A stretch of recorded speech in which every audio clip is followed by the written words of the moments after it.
회피형이 재회가 어려운 케이스라고요? 이걸 모르니 그런 이야기를 하죠.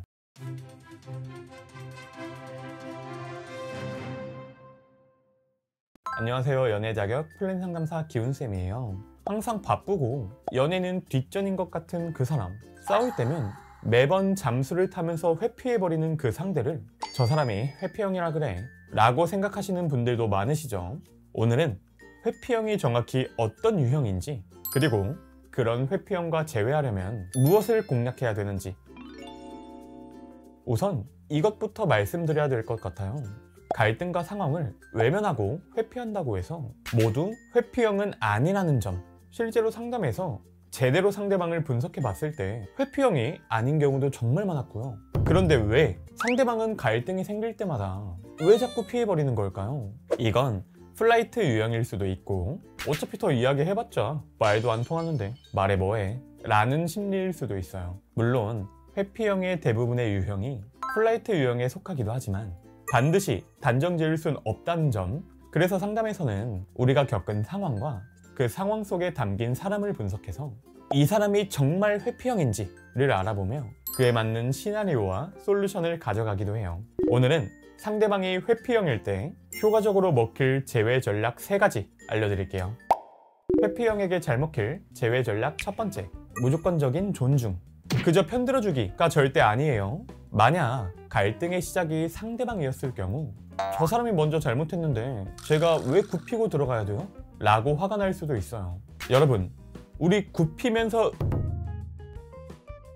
상대방은 이 갈등을 어떻게 느꼈을지 존중해줘야 된다 라는 점이에요. 내 입장에서는 넘어갈 수 있는 사소한 해프닝이고 충분히 대화를 통해서 풀어나갈 수 있는 상황이라고 생각하지만 그건 결국 내 기준의 생각이잖아요. 상대 입장에서는 지속적으로 실망하고 서운하고 있을 상황 속에서 이런 갈등까지 감수하면서 만나고 싶지 않을 수도 있고요.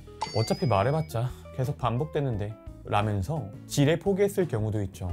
여러분, 우리는 왜 존중이 필요할까요? 아마 떠오르는 것들이 있을 거예요.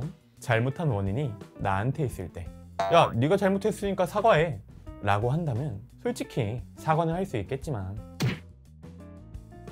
마찬가지죠. 내가 왜 이런 취급을 받아야 하는지 억울해하면서 상대를 붙잡게 되는 경우 상대는 그런 나를, 그리고 누구나 그렇듯 추궁당하는 걸 좋아하는 사람은 없잖아요. 내가 이 한 번의 갈등으로 결정한 이별일 수도 있고 아닐 수도 있겠지만 어쨌든 내가 내린 결정이 무시당했다 라는 느낌도 들거든요. 그래서 상대를 존중하는 과정이 제일 필요한 거예요. 이별은 그 사람의 마음속 응어리가 해결되지 않아서 도저히 만날 수 없다 라는 뜻이니까요. 이렇게 접근했다고 해도 아직 나에 대한 부정적인 감정이 남아있기 때문에 좋은 반응을 보여주지 않을 수도 있어요. 그렇다고 해도 내가 조급하게 행동하지 않고 상대방의 입장을 존중하고 인정해줘야 된다는 걸 꼭 명심해 주셔야 돼요.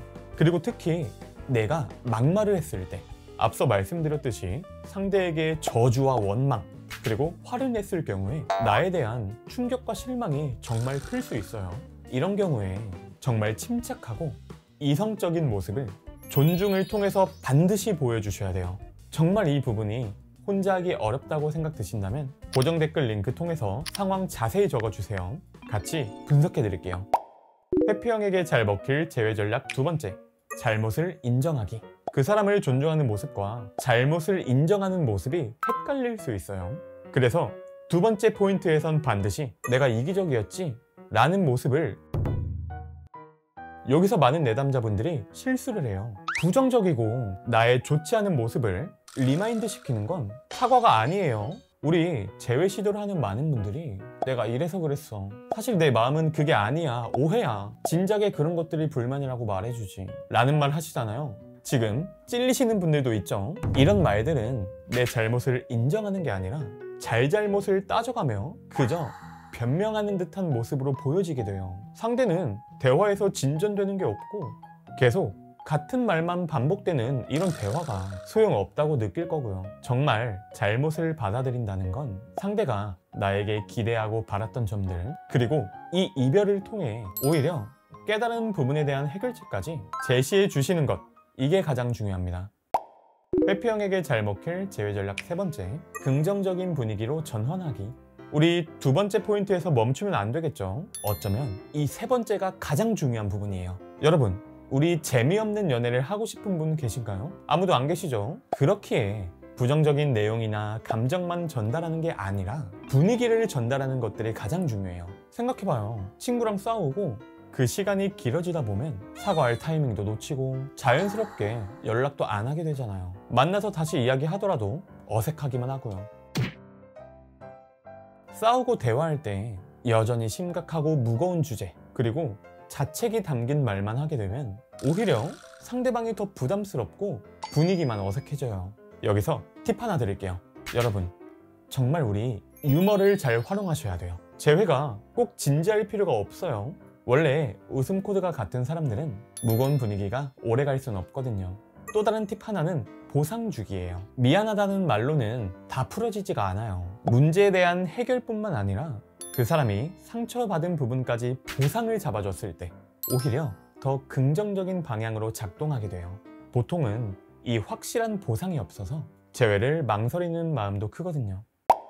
오늘은 회피형에게 잘 먹힐 제외 전략 3가지에 대해서 풀어드렸는데요. 이 3가지 포인트 여러분도 꼭 적용해 보시길 바라고, 도움이 많이 됐다면 좋아요, 구독, 댓글, 알림 설정까지 잊지 말아 주시고요. 그럼 다음에 또 만나요. 안녕.